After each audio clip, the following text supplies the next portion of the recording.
One of the most fabulous stories is about a woman called Karen Mambaloo who wrote a book called Molly de Piggy Piggy. It's remarkable because she was the first-time author, and the book got chosen as part of the Australian Reading Hours, and 10,000 copies were published across Australia.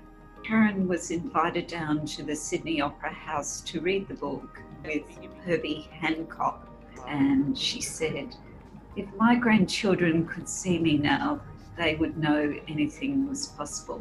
This was the first time her grandchildren had seen a book in their own language. To see the kids actually see their language in a book and something that they can read and understand is really, it's such a powerful thing to witness. For me, the most powering thing, and I always get emotional when I think about it, is for the old people, for our elders, for the old people who are in these communities, our elders who are our libraries, who are our wisdom keepers, who are our cultural sharers. They're seeing that their language is becoming available to the future leaders.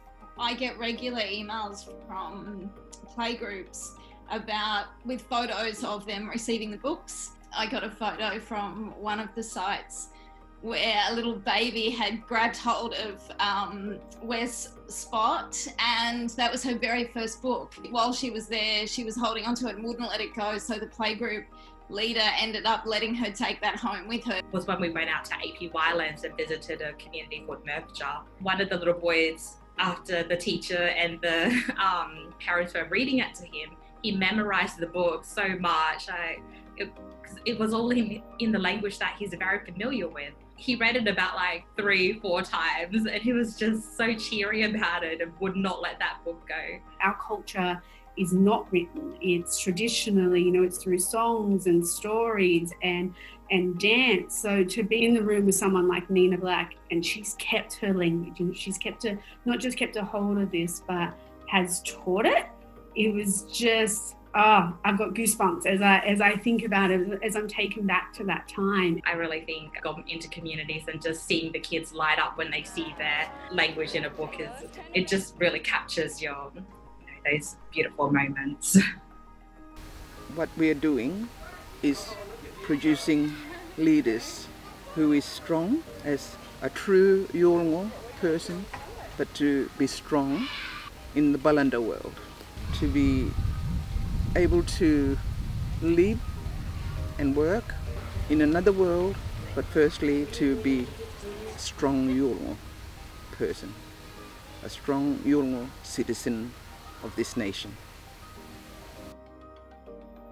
My experience with playing music in Indigenous communities has been amazing. I went out to Gama a few years ago, and I also went out to the Tiwi Islands and ran some literacy workshops there, but specifically around songs. And just seeing the Indigenous kids getting involved in music, they're so innately musical. Music is such a big part of their culture. Music and song and song lines is such a part of their culture, and communicating knowledge and learnings and history and folklore through songs is a massive part of their culture. So I think music is a huge part of literacy in Indigenous communities, and it's something that I feel really blessed to have been able to sort of take part in. When I first started going out to community around 10 years ago, at first I didn't know how to make a connection. All my stories were about the city. And one day I was telling them about my dog who had chased a car and got run over. And they just looked at me completely unimpressed and said, "Oh, that's nothing, sir. Last week we saw a crocodile get run over by a semi-trailer, and we've got photos." And I said, "Whoa, you should be telling me the stories." And then I discovered they were living these extraordinary lives. Sometimes floods would come and there'd be snakes floating around in the lounge room. And I'd say, what did you do? How did you get them out? And they'd say, "You get a stick, duh." And I said, "Look, can you start writing these stories down? I would love to share these with the kids back in the cities." And those stories became little books, and we made many little books, and eventually they were collected into this wonderful collection, The Naked Boy and the Crocodile, and other stories from Indigenous communities. We were doing writing workshops or songwriting workshops with the children of Cape York.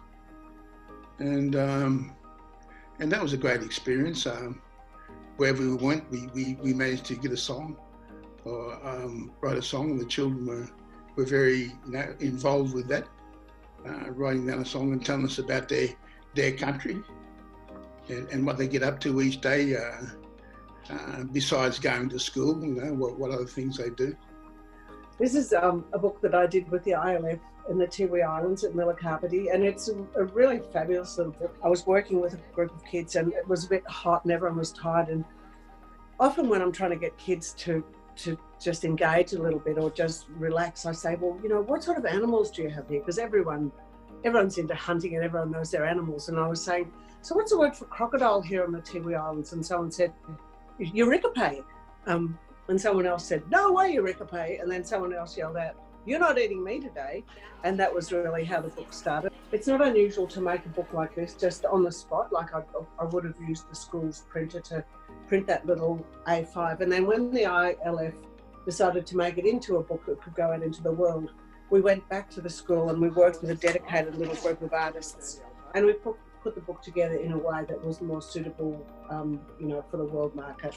For me, getting out there in the communities, and this time we travelled all the way out to Western Australia to the little community called Junjunyara. And in Junjunyara, I'm so proud that we got these kids together from all these different communities. We get to make fantastic books like this one that I'll always cherish and love, called I Open the Door. And it was obviously done out here in the middle, and here's some of those guys in the communities creating this map.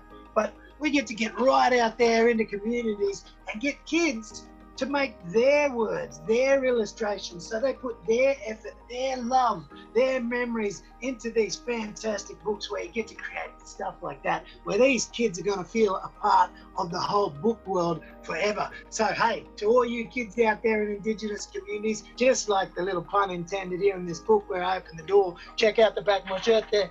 Reading opens doors. Love it.